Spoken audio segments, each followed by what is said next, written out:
This video, Development 2, runs through some of the theories of how development can be achieved. The first growth model I want to examine is the Harrod-Domar model. Basically, what this says is that you need to have a lot of saving from which firms can borrow to invest. That way, with growing capital and a shift out of the LRAS curve, you can achieve long-run growth. Now, why focus on this aspect of supply-side growth? When we look at macro theory, we don't obsess about a relationship between saving and growth. We just note it's very important. The reason that this is relevant to developing countries is that if you are poor, you're unlikely to have very much spare money to save. If you don't have much saving, then poor farmers and businessmen and entrepreneurs can't borrow. So it's a cycle of poverty problem. Not rich enough to have spare money, no spare money to invest in expanding the economy. Now, in the absence of well-functioning financial markets, banks, and so forth, we look at what we call microfinance as a solution here. Small amounts of savings going towards growth in the economy. The other crucial way out of the cycle of poverty for developing countries is for the rich countries of the world to lend to them. This makes complete economic sense. Some countries have excess savings, which they can then lend at good returns to poor countries who have opportunities for growth. The problem of this, of course, may well be that third world debt develops.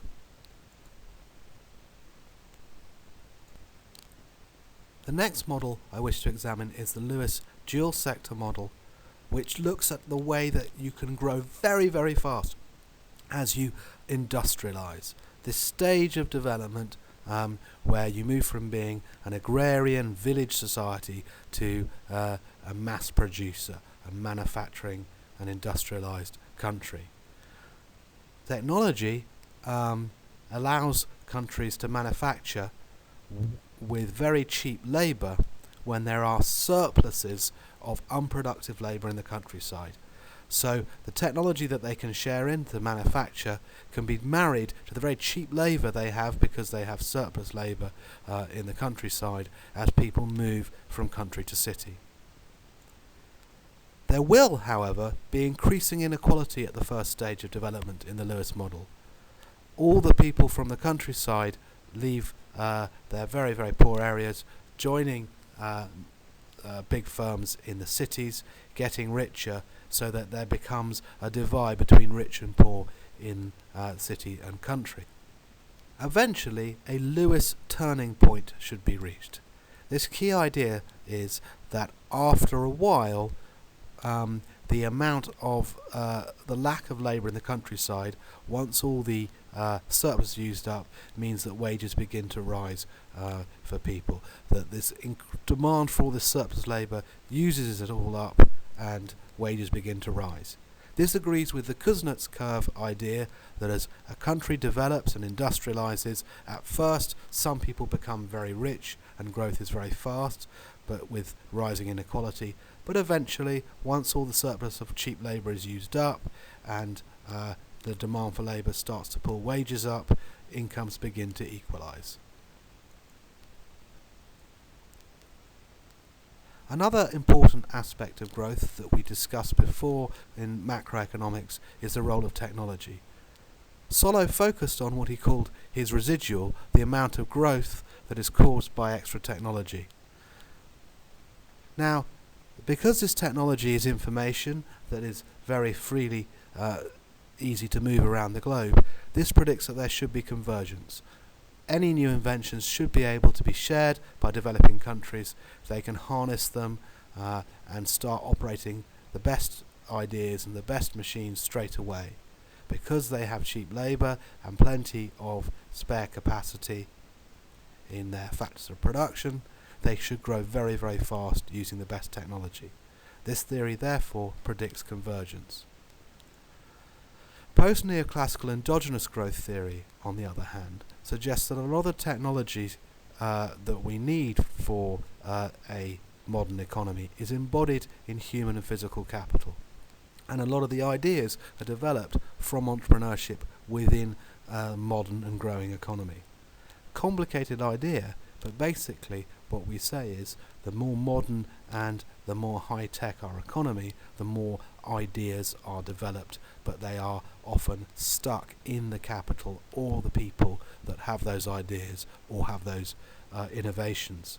This means that it's not necessarily true that poor countries can take advantage of the newest ideas very easily. How then might you encourage the conditions to have the kind of growth, the kind of takeoff that developing countries need in order to reach the kind of levels of standard of living enjoyed in the developed parts of the world?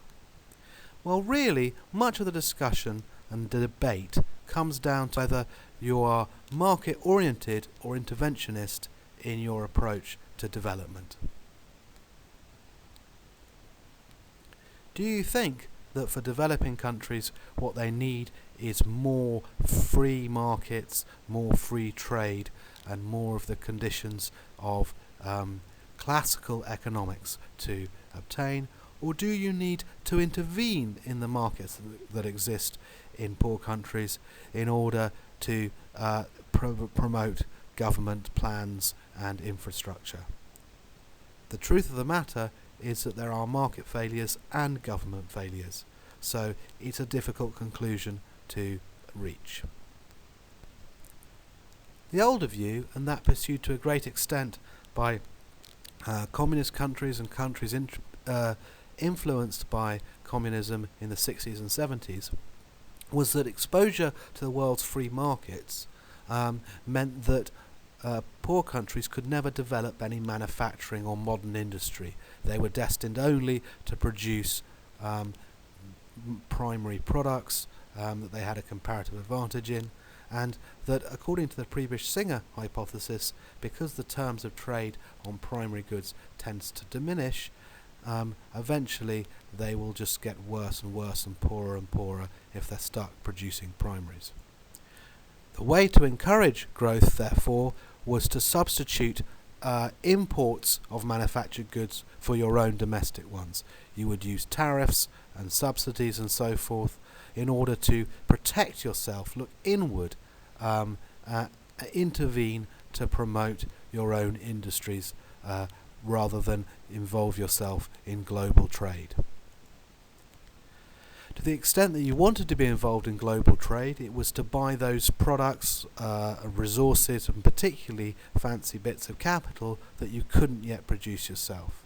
In order to earn the foreign exchange to buy that, you needed to produce exports. So at the same time as they were trying to stop imports, they would be promoting exports sometimes, subsidizing exports. So two policies towards development that used to be very much in fashion was import substitution and export promotion.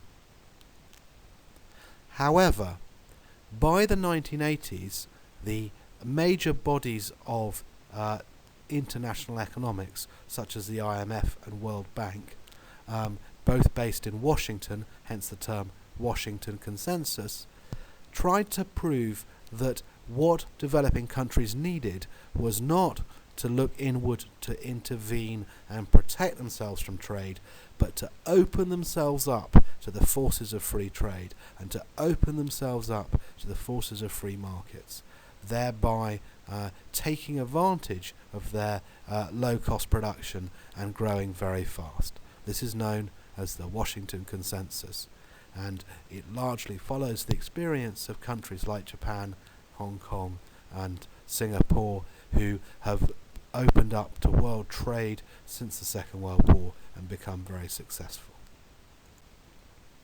So what are the components of the Washington Consensus?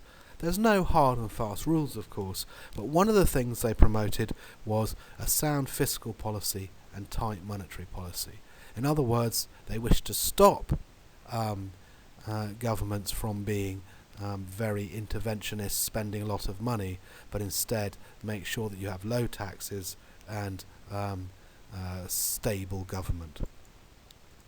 I note herein too that the lowest possible marginal tax rates, especially on entrepreneurship and income, would help encourage growth, but a broad tax base means to try and make sure that everyone shares in the burden of tax.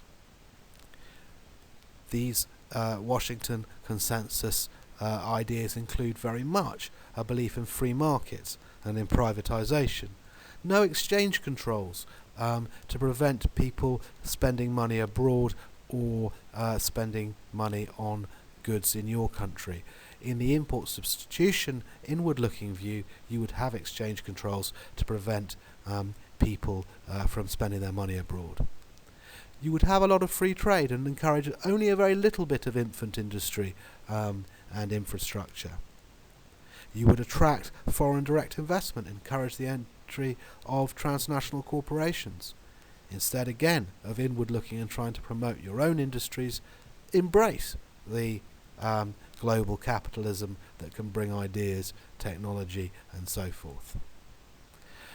Infrastructure is important. Transport, education and health are key ideas of development, and at least in lip service the International Monetary Fund, the World Bank and so on did talk about infrastructure and encouraging that. And obviously anything to reduce poverty and to increase the quality of health and education of people would also help growth because it improves human capital. Free market dogma and globalization have their critics. Of course, everyone acknowledges there's a role of a bit of protection for infant industries, and there is the Prebisch-Singer hypothesis to remember that there is a danger that the developing countries opening up entirely to free trade might suffer from having a comparative advantage only in undynamic industry. The problem, of course, of identifying ways in which the government can intervene productively is that many governments aren't very good at intervening. Either they are well-meaning but they don't have the information. So you might say that government should subsidise dynamic industries, but how do they know which to subsidise? There are plenty of examples of developing countries who have rusting factories and ghost town airports which they develop to try and build infrastructure. Also, there are many corrupt governments in developing countries which can cause massive government failure. However, we must understand that there are very large network externalities and positive effects from infrastructure, building a network of industry, of communications technology, and having dynamic industries which promote growth and learning by doing, so that people and capital grows its productivity. One of the interesting implications of post-neoclassical endogenous growth theory is that technology is often stuck in the capital itself rather than just an idea which moves freely. Also, many skills and technique aspects of knowledge and technology might be embodied in the human capital. In the Solovian view, ideas and technology are free to move, so that when transnational corporations locate in your country, you can help share their ideas. When science is invented, you can take advantage of it in developing countries and grow. But if technology is embodied in capital, then it's quite possible that technology does not diffuse very much from the transnational corporations. In other words, we have to ask ourselves, does foreign direct investment bring with it the technology and knowledge of developed countries? Do transnational corporations actually provide these positive externalities of technique, technology and training? Or do they locate in their own bunkers or silos? And though hugely controversial and very irritating to big developed country firms, the way that some developing countries fake and copy their technology is a very, very good way for developing countries to learn how to produce things. What they tend to do is produce fakes first, then develop the skills from studying those products and how to make them, and then begin to make their own versions which can get increasingly good quality and compete on world markets. According to the Harrod-Domar model, for there to be investment and therefore growth in a country requires there to be a pool of savings to borrow from so firms can invest. If a country is not rich enough to generate its own savings, it makes sense for it to borrow from abroad. Potentially, everyone is a winner here. The saver in the rich country gets a good rate of return, but because the potential for growth is so great in developing countries, the person borrowing can get a much greater return.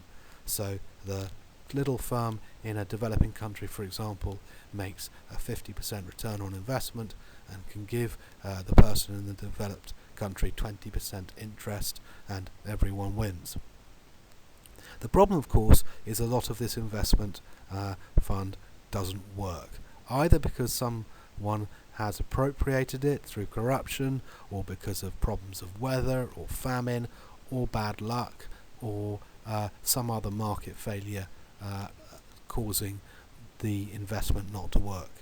And then the country finds itself in a position of debt, or rather people in the country find themselves in a position of debt.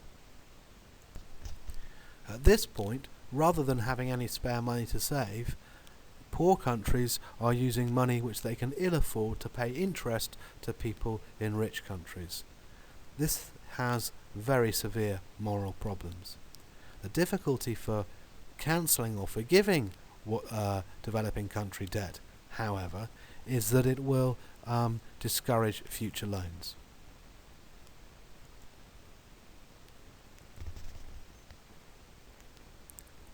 One option for countries in the developed world to provide assistance to developing countries is through aid. Giving money to foreign governments, for example, could allow them to spend on vital sanitation, infrastructure, education, and so forth. This would not only satisfy the moral imperative of richer countries, but also help poorer countries grow and become trading partners to the benefit of all in the global economy. The problem is that quite a lot of this development aid going to the government can be used for corrupt purposes, and indeed it may well sustain corruption in that country if you're giving money to a government that's a failure, which really ought to suffer for that failure. Another alternative is for international bodies, not just private firms, to give loans. In this case, you might tie loans to reducing corruption or something. The problem about that, and what the Washington Consensus bodies were accused of in the late 90s and 2000s, is that by tying loans to a demand to develop in a certain way or take certain policies can be seen as neo-imperialist, imposing Washington's view on the poorer countries of the world. One of the most important conditions for development is that there are good institutions. These mean particularly that there is the rule of law, property rights, not too much inflation, that financial markets make savers and borrowers able to meet each other, and the government is fair and honest and spends its money properly on providing infrastructure. So, with sound institutions, free markets flourish, and there are fewer market failures, and of course by definition less government failure. With proper institutions, the Harrod-Domar model is allowed to operate, some savings can get to people who need to borrow, people improve their land because they have property rights, people invest, people look to the future. The IMF is one of the Washington Consensus bodies that has stood accused of behaving very badly, particularly in the Asian financial crisis in 1997, encouraging wild growth and free market policies which resulted in a crash, and then after the crash demanding, in order to bail out these countries, that they adopt very severe and strict austerity policies. However, the principles of the IMF are very important and useful for developing countries. They provide loans in order to maintain the macro stability of countries, so prevent them having high inflation and problems like that.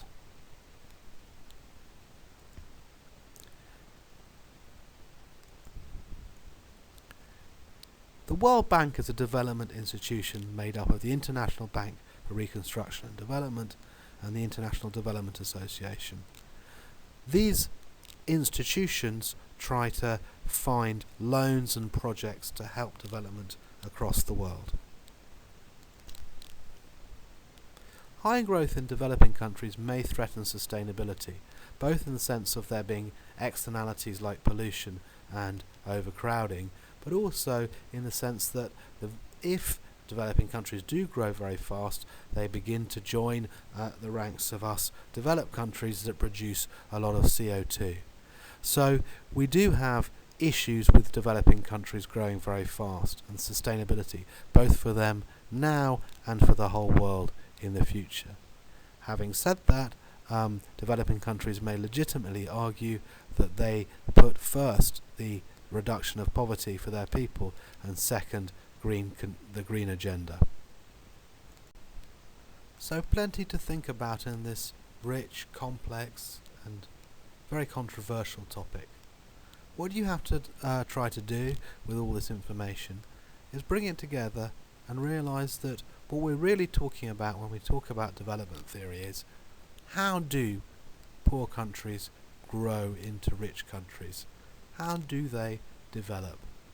What conditions need to be there? And to look at that, we normally are looking at getting growth. How do you get growth? Well, of course, it's all about the supply side in the long run. What conditions do you need to be there in the supply side in the long run? You need there to be savings so that there is investment.